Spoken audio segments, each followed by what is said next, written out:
So, what is your personal background? Like, have you done any game development stuff in the past? Even if it was just like personal little projects that never got released, or is this like the first proper game project you're doing? Um, I guess the first proper thing that I've done is it was just a solo project basically, and it's a little puzzle game called Ashi Lake of Light. Mhm. Um, and it's what it is it was a little mobile title. It's also out on Steam, Mhm. and it's just a series of levels in which you help guide a little firefly to fly around some lanterns that are floating on a lake and get them to a kind of end goal position. Mhm. And so how bright the lantern is determines how much the firefly will rotate around the lantern. Mhm. So that was a puzzle game that I made that I released, and I worked on it for probably I can't remember. It probably would have been 2 years, quite a while. That was my probably first serious foray into releasing a game, and before that, I've done a bunch of prototypes, experiments, and game jams with friends. And I mentioned a really great friend of mine earlier, Mhm. who made the game Boomerang Fu. So Mhm. I also did a bunch of level designs in Boomerang Fu. So maybe half or close to half of the initial release of Boomerang Fu, I did the level designs for those levels. But yeah, my experience has been just kind of growing who I was as a game developer through Mhm. the Sydney game dev community. Mhm. We have this event called Beer and Pixels, which I have attended for a number of years and met a bunch of friends and colleagues there. And it's been just always fun to take a game there and see people play it and play other people's games. And I've kind of learnt what it is to make games. And there's no one way to make a game, obviously, and everyone has different paths and different goals and different things different sensibilities. Um, so I don't know. I think the games that I want to make are probably also inspired by my background before that, which is more of a mobile developer and designer. Mhm. So I started out just out of uni. I made this app called Lost on Campus, Okay. and it's an app to help people find their way around university. Um, so you can kind of Oh, sign wait. in and sign up. No, I know this app. Okay. Yeah. Yeah. Yeah. Yeah, a few people randomly will know it who Mhm. got lost on campus in Australia and Mhm. then came across the app. I met it with this company called Student Services Australia, um, and we kind of did it together, Mhm. design wise.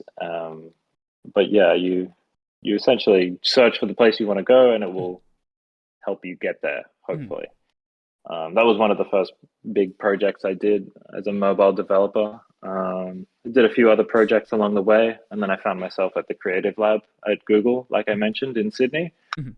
I was there for 2 years, and I did a bunch of augmented reality and AI experiments. So it was very much about prototyping and creating things and thinking about new ways to use technology and how to make things intuitive and all that kind of thing. So Mhm. I'm very much someone who, like, my background is programming, but also design and trying to bring those two things together. Mhm. Mhm. Um, so yeah, that's kind of like a little bit of a story.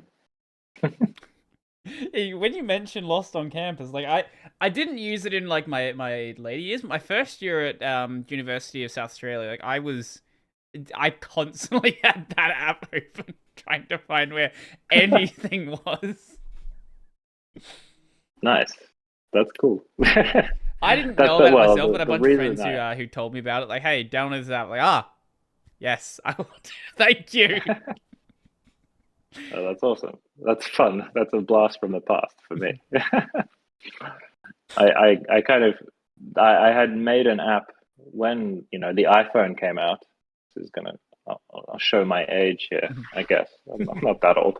Um, when the iPhone first came out, it was like, an exciting thing for developers and programmers. It's like, Mm. oh, you can make your own apps. So I kind of got excited to try to not only make an app for the iPhone, but learn how to program. I Mhm. guess that was one of the ways in which I taught myself programming is Mhm. by like making this app. And one of the cool things that the iPhone could do was show your location on a map. It had GPS built into it. That was groundbreaking. That was amazing. So I was like, yeah, I just started uni, and I basically I was a first year, and I had that problem. I was like, I don't know where anything is, and so those two moments aligned, and I made this little app just for the University of New South Wales Mhm. where I went, and then I put that on the App Store, and then yeah, this company saw that I had released that, and then we made Lost on Campus. So yeah, that's funny. That's really cool, actually. Like, yeah, I'm sure it's weird when people mention that they have used that. Then it's like you just it's something you worked. How long ago was that? Because you mentioned like when the iPhone was coming out. So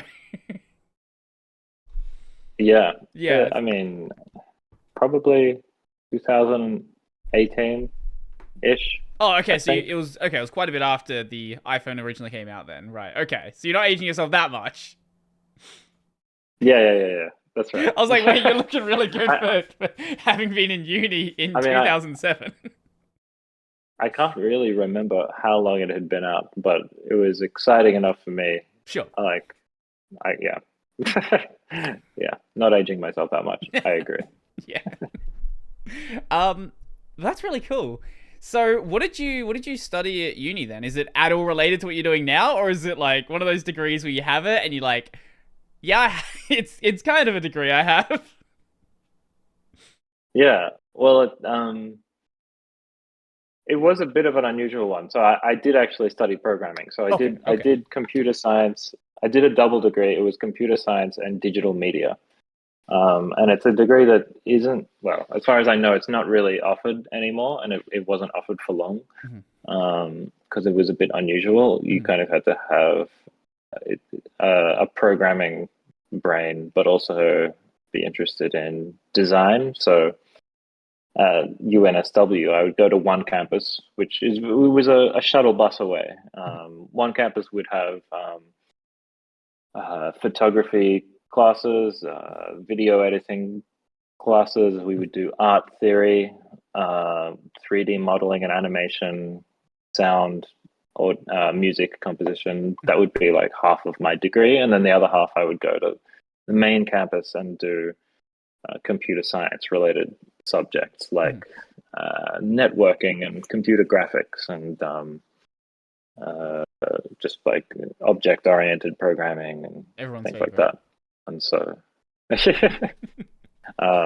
and so I didn't completely teach myself programming with, making an iPhone app, but you know, there are so many ways to learn coding, obviously. So not all of them are, I don't know, necessarily super practical or will let you do the things that you might want to do. And it's very different to learn, uh, you know, creating an app for an iPhone than it is to write a Python script to, Yeah. um, you know, trade shares automatically or Mhm, whatever. mhm. Yeah, So I found that I learned a lot more just doing a project than I did usually an entire semester of uni.